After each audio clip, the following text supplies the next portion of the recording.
Welcome to the Women's Leadership Development Plan by Elizabeth Ann Ruiz for Columbia University School of Professional Studies, Dean Wingard, and Dr. Richards. The real economic payoffs are from increasing gender diversity in the C-suite.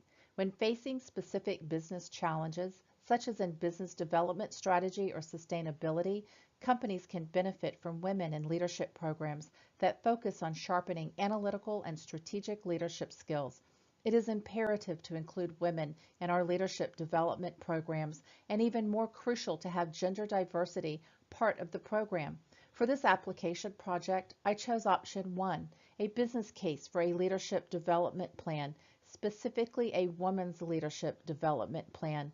The business challenge I am addressing is America should include women in their C-suite because it not only increases gender diversity, but it also increases a firm's profitability. Creating opportunity, growth, and positive change for women is important in our world today and for the future of our daughters. We have a plethora of business problems in America today due to misogynistic C-suites. McKinsey's survey of global executives finds that corporate culture and a lack of convinced engagement by male executives are critical problems for women.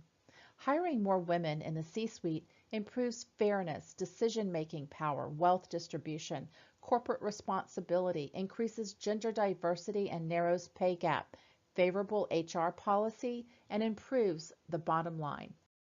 The business challenge I will address is most American C-suites are male-dominated. Some companies have only males in their C-suite. The leadership development challenge is changing corporate America to a more gender-diverse corporate America. The context of my project is to implement C-suite shadowing, mentoring, and leadership development programs in America available to women. Women of all ages are the target audience for this project because learning is dynamic and important at all stages of life and career. Women who desire opportunities for promotion, growth, and learning is the targeted audience. The audience expands to our daughters who are interested in leadership development too. The process of developing this woman leadership development plan would take consistent coaching, practice, and reflection. The plan is built on a solid foundation with a core to truly develop and grow women in all stages of their careers. The goal is to secure a strong panel of diverse women leaders of all ages and stages in their lives who love to create more leaders. Men would be on our panel too, as well as guest leaders and guest speakers. Each woman in the leadership development program would be assigned a mentor or a sponsor, somewhat along the lines of how support groups operate. Each woman going through the leadership development plan would have access to her sponsor to help her in a time of need or coaching through a situation. This plan is also incorporating a 6-step leadership development model taken from the Little Book of Leadership.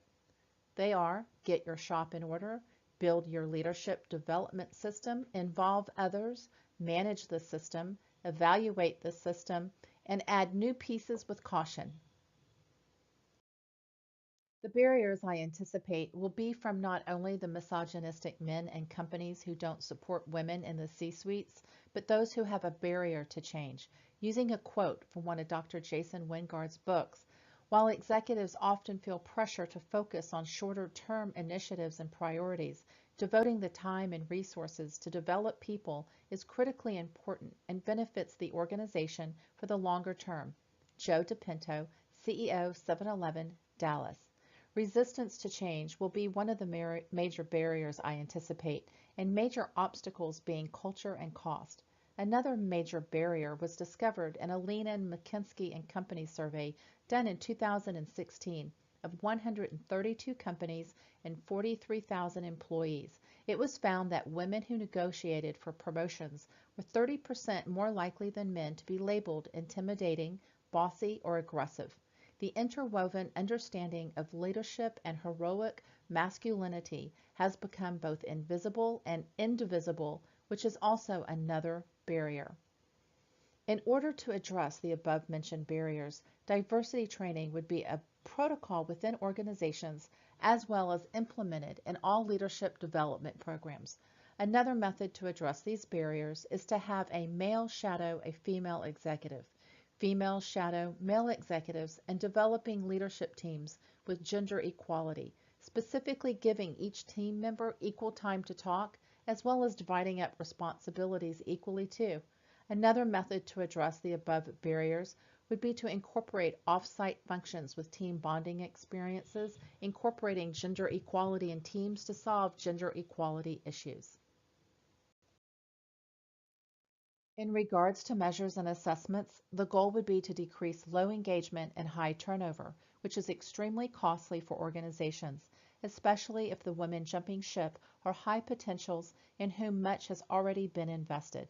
I would incorporate determining the most important competencies for leadership roles, which are results orientation, strategic orientation, collaboration and influence, team leadership, developing organizational capabilities, change leadership, market understanding, and inclusiveness. Second, rigorously assessing the potential of aspiring women, checking their motivational fit and carefully rating them on the four key hallmarks: curiosity, insight, engagement, and determination. Third, creating a growth map showing how a woman's strengths in each of the hallmarks align with the competencies required in various roles. Fourth, by giving high potential women the right development opportunities, including job rotations and promotions they might not seem completely qualified for, but that fit their growth maps, as well as target coaching and support. My desired outcome of this plan would be for women to no longer experience wage disparity or misogynistic workplaces, to eradicate gender bias and instill equal pay. This plan would help women and our daughters who are systematically prevented from fully participating in the world. The competitive advantages of this plan would give higher returns to organizations, companies, and institutions would receive higher and better performance, increased skill diversity within top management, which increases effectiveness in monitoring staff performance, and less gender discrimination throughout the management ranks, which helps to recruit, promote, and retain talent. Ways to continue to improve and adapt the leadership plan would be to monitor the progress, have questionnaires for women to fill out evaluating the leadership development plan, and use the feedback to improve as we grow. As each new generation joins the workforce, we need to adapt to the audience of our workforce, improving corporate culture, continuous learning, and using the 4 C's: communication, collaboration, critical thinking, and creativity for continuous improvement. Thank you.